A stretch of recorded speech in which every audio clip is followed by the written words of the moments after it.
ఇకో Tejas world class electric bike అతి తక్కువ ధరలోనే.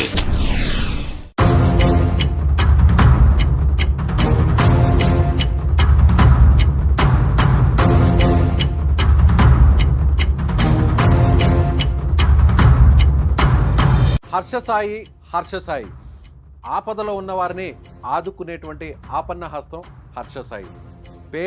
పేదరికంలో మగ్గిపోతూ కష్టాల కడలిలో కూరిపోయినటువంటి అనేక మంది పేదల కుటుంబాలకు నిజంగా అండగా నిలిచినటువంటి వ్యక్తి హర్షసాయి.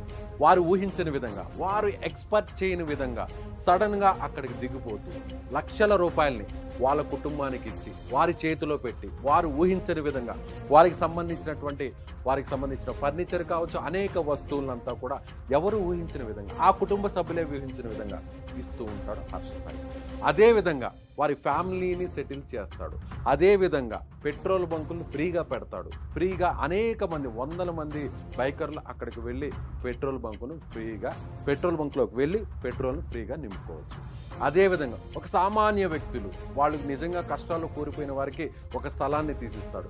అక్కడ వాళ్ళు ఇల్లు కట్టుకోవడానికి అవకాశం ఇస్తాడు. తానే ఇల్లు కట్టిస్తాడు, తానే వ్యాపారం పెట్టిస్తాడు. ఇలా పదుల మంది జీవితాల్లో వారు ఊహించని విధంగా హర్షసాయి కోట్ల రూపాయల సాయం చేస్తూ సోషల్ మీడియాలో ఒక సెన్సేషన్గా మారిపోయాడు. ఎలా తెలుసా? హర్షసాయి ఒక సామాన్య కుటుంబం నుంచి వచ్చినటువంటి హర్షసాయి 2018లో ఒక యూట్యూబ్ ఛానల్ని స్టార్ట్ చేశాడు. ఫస్ట్ స్టార్టింగ్ అతను ఎలా అంటే హెల్త్కు సంబంధించినటువంటి ఆ కంటెంట్కి సంబంధించినటువంటి వీడియోస్ చేస్తూ వచ్చినటువంటి హర్షసాయి ఆ తరువాత కొంత ఇంట్రెస్టింగ్ సస్పెన్స్తో కూడినటువంటి ఇంకొన్ని వీడియోస్ని స్టార్ట్ చేశారు. ఆ తరువాత హర్షసాయి ఒక్కసారిగా లక్షల రూపాయలు సాయం చేస్తూ పేదవాళ్ళకి అండగా నిలబడుతూ వారు ఊహించని విధంగా, వాళ్ళకి తెలియకుండా సర్ప్రైజ్గా వారికి గిఫ్ట్లు ఇస్తూ హర్షసాయి ఫేమస్ అయిపోయాడు. ఇలా హర్షసాయికి ఎవరు ఊహించిన విధంగా కేవలం 2-3 సంవత్సరాల్లోనే దాదాపుగా తనకున్నటువంటి యూట్యూబ్ ఛానల్స్ని, దాదాపుగా 10 వరకు తనకు యూట్యూబ్ ఛానల్స్ ఉన్నాయి. తెలుగు, తమిళ్, హిందీ, ఇలా అనేక భాషల్లో తనకి యూట్యూబ్ ఛానల్స్ ఉన్నాయి. దాదాపుగా 10 మిలియన్స్ అంటే 1 కోటి మంది సబ్స్క్రైబర్స్ కలిగినటువంటి హర్షసాయి దాదాపుగా ఇప్పటి వరకు తాను చేసినటువంటి కొన్ని వీడియోలకు దాదాపుగా 100 కోట్ల మంది వీక్షకులు ఆ వీడియోస్ని చూశారు. సో ఆపదుంటే హర్షసాయి అక్కడ సడన్గా పైనుంచి ఆకాశం నుంచి ఊడిపడతాడా అన్న విధంగా సాయం చేస్తూ వచ్చాడు. సో ఇప్పుడు చాలామంది, అనేక మంది వారు కష్టాల్లో ఇరుక్కుపోవడం, మోసపోవడం, డబ్బులు పోగొట్టుకోవడం, ఊహించిన విధంగా వాళ్ళకి అనారోగ్య సమస్యలు రావడం, అప్పుల్లో కూరికిపోవడం, ఇలా అనేక మంది కూడా హర్షసాయిని అప్రోచ్ అయిపోతే హర్షసాయి సాయం చేస్తాడు. హర్షసాయి లక్షల రూపాయలు ఇచ్చేస్తాడు. 1000 రూపాయలతో ఒక్కసారిగా తమ జీవితాన్ని మార్చేస్తాడు అంటూ కూడా వందలు వేల మంది హర్షసాయిని అప్రోచ్ అయినటువంటి పరిస్థితి. అదే హర్షసాయి పేరుతో ఫేక్ హర్షసాయిలు చాలామంది పుట్టుకొచ్చేశారు. మేము హర్షసాయికి సంబంధించినటువంటి టీము మీ గురించి ఎంక్వైరీ చేశాం, మీ కష్టాలను తెలుసుకున్నాం, మిమ్మల్ని ఆదుకోవడానికి మేము ముందుకు వస్తున్నాం. మీకు 1,00,000 రూపాయలు అవసరం ఉందా, 2 లక్షలు అవసరం ఉందా, 3 లక్షలు అవసరం ఉందా, కేవలం మీరు మా అకౌంట్కి 1000, 10,000, 1,00,000 పంపించండి, మీకు 10 లక్షలు, 2 లక్షలు, 3 లక్షలు ఇస్తాం అంటూ మోసగాళ్ళు ఒక్కసారిగా పుట్టుకొచ్చేసారు. హర్షసాయి టీం అంటూ ఇప్పటి వరకు అనేక మందిని, చాలా మందిని మోసం చేస్తూ వచ్చారు. కట్ చేస్తే హర్షసాయి ఇలా ఒక్కసారిగా హర్షసాయికి డబ్బులు ఎక్కడి నుంచి వస్తున్నాయి అనేటువంటి ఒక చర్చ పెద్ద ఎత్తున నడిచింది. జాతీయ స్థాయిలో నడిచింది, తెలుగు రాష్ట్రాల్లో నడిచింది.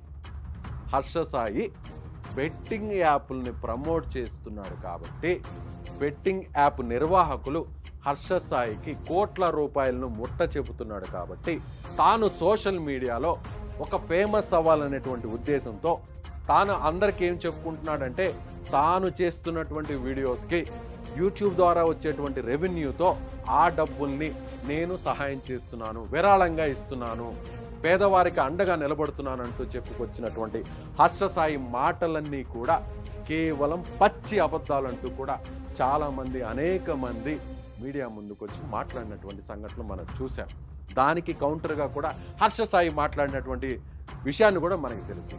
అయితే నిజంగా ఇప్పుడు హర్ష సాయి యూట్యూబ్ రెవెన్యూ ద్వారా, తన సోషల్ మీడియా వీడియోస్ ద్వారా వచ్చినటువంటి రెవెన్యూతోనే ఇప్పటి వరకు ఈ కష్టాలన్నీ కూడా తీర్చేస్తున్నాడా, పేదవాళ్ళకి అండగా ఉన్నాడా, సడన్గా సర్ప్రైజ్గా తాను ఆదుకుంటూ వస్తున్నాడా, ఆపదలో ఉన్నటువంటి ఆపన్న హస్తాన్ని అందిస్తూ వచ్చాడా అనే అనుమానం అందరికీ కలిగింది. ఒక్కసారిగా బెట్టింగ్ యాప్ నిర్వాహకుల ద్వారా వచ్చే ఈ కోట్ల రూపాయలతోనే వాళ్లకు ముట్ట చెప్పాడు అనేటువంటి ఒక ఆరోపణలు కూడా వచ్చాయి. అదొక ఎపిసోడ్. కట్ చేస్తే హర్ష సాయి ఒక సినిమా రంగంలోకి ఎంటర్ అయ్యాడు. కేవలం 28 సంవత్సరాలు, 30 సంవత్సరాలు అతి చిన్న వయసు ఉన్నటువంటి యువకుడు ఇంత సెన్సేషన్ క్రియేట్ చేశాడు. ఆ తర్వాత సినీ రంగంలోకి ఎంటర్ అయ్యాడు. ఒక పాపులారిటీ సోషల్ మీడియాలో, తెలుగు రాష్ట్రాల్లో, అలాగే అనేక భాషల్లో ఒక క్రేజీగా మారినటువంటి హర్ష సాయి సినిమా రంగంలోకి ఎంటర్ అయ్యాడు. బిగ్ బాస్ ఓటీటీ కంటెంట్లో ఫైనల్ వరకు చేరుకున్నటువంటి ఒక కంటెస్టెంట్ నిర్మాతగా శ్రీ పిక్చర్స్ అనేటువంటి ఒక సంస్థ నిర్మాణ సారథ్యంలో మెగా అనేటువంటి ఒక సినిమా టైటిల్తో హర్ష సాయి మీద ఒక పాన్ ఇండియా సినిమాని ప్రజెంట్ రూపొందిస్తున్నారు. షూటింగ్ జరుగుతుంది. మధ్యలోనే షూటింగ్ ఆగిపోయింది అనేటువంటి వార్తలు వచ్చాయి. ఆ టీజర్ కూడా రిలీజ్ అయింది. ఆ టీజర్ని గత సంవత్సరం 2023లో ఆ సినిమాకి సంబంధించినటువంటి హర్ష సాయి హీరోయిన్గా, బిగ్ బాస్ కంటెస్టెంట్గా ఉన్నటువంటి హీరోయిన్గా, ఆ యువతి హీరోయిన్గా, అదే యువతి నిర్మాణ సారథ్యంలో, అదే యువతి నిర్మాతగా ఉన్నటువంటి ఆ సంస్థలో సంబంధించినటువంటి మెగా అనేటువంటి సినిమా టీజర్ని రిలీజ్ చేశారు. ఒక్కసారిగా ఎవరు ఊహించిన విధంగా 18 మిలియన్స్, 18 కోట్ల మంది పెద్ద పెద్ద పాన్ ఇండియా బిగ్గెస్ట్ స్టార్కి సంబంధించినటువంటి వారికి సినిమా టీజర్కి ఎంతమంది వీక్షకులు ఉంటారో, ఎన్ని వ్యూస్ వస్తారో అన్ని వ్యూస్ వస్తాయి. అదే స్థాయిలో హర్ష సాయికి కూడా అక్కడ వ్యూస్ వచ్చాయి. ఇప్పుడు అదే సినిమాకి సంబంధించినటువంటి ఎవరైతే నిర్మాత హీరోయిన్ ఉన్నారో నేరుగా నార్సింగి పోలీస్ స్టేషన్కి వచ్చిన ఆ యువతి తనను లైంగికంగా వేధించాడు, అత్యాచారం చేశాడు. ప్రజెంట్ పోలీసులు ఆమెకు వైద్య పరీక్షలు నిర్వహించారు. హర్ష సాయి మీద సోషల్ మీడియాలో సెన్సేషన్గా ప్రజెంట్ సినిమా హీరోగా మారుతున్నటువంటి హర్ష సాయి మీద ప్రజెంట్ పోలీసులు అత్యాచార కేసును నమోదు చేశారు. సో ఇప్పటి వరకు సోషల్ మీడియాలో ఒక సెన్సేషన్గా మారి ఆపదలో ఉన్న వారిని ఆదుకునేటువంటి ఒక హర్ష సాయి ఇప్పుడు పోలీస్ స్టేషన్ మెట్లెక్కబోతున్నాడా? ఆ యువతి చేసినటువంటి ఫిర్యాదులు నిజమేనా? దీని వెనక ఉన్నటువంటి రహస్యం ఏంటి? వీరిద్దరి మధ్య ఉన్నటువంటి సంబంధాలు ఏంటి? దీనికి హర్ష సాయి ఏం సమాధానం చెప్తాడు? ఇప్పటి వరకు కూడా పేదవారికి అండగా నిలుచుకునేటువంటి ఒక పేరు ప్రఖ్యాతులు తెచ్చుకున్న హర్ష సాయి నిజంగానే ఒక మోసకాడా, లేదంటే ఆ యువత ఎందుకు ఫిర్యాదు చేసింది? దీని వెనక ఉన్నటువంటి ట్విస్ట్ ఏంటి? ఇప్పుడు హర్ష సాయి మీడియా ముందుకు వస్తాడా? తానేం సమాధానం చెప్తాడు? వందల మందికి, వేల మందికి, లక్షల మందికి రోల్ మోడల్గా ఒక యువకుడిగా కేవలం 30 ఏళ్ల వయసు ఉన్నటువంటి హర్ష సాయి ఇప్పుడు ఏం సమాధానం చెప్తాడు? చూడాలి. పోలీస్ స్టేషన్ మెట్లెక్కుతాడా? నిజంగా ఆ యువత చేసినటువంటి ఫిర్యాదుల ఆధారాలు ఉన్నాయా? తాను తప్పు చేస్తే కటకటాలకు వెళ్తాడా? ఇవన్నీ కూడా కొన్ని రోజుల్లోనే మనకి తేలనుంది. సో ఇప్పుడు హర్ష సాయి ఎక్కడున్నాడు? నిజంగా హర్ష సాయి వీటన్నిటికీ సమాధానం ఇస్తాడా? హర్ష సాయి ఇచ్చేటువంటి రిప్లై కోసమే అందరూ వేల మంది, లక్షల మంది కూడా ఎదురు చూస్తున్నటువంటి పరిస్థితి. సో ఈ వీడియో మీద మీరు కామెంట్ చేయండి. హర్ష సాయి మీద మీ ఒపీనియన్ ఏంటో కామెంట్ రూపంలో తెలియజేయండి.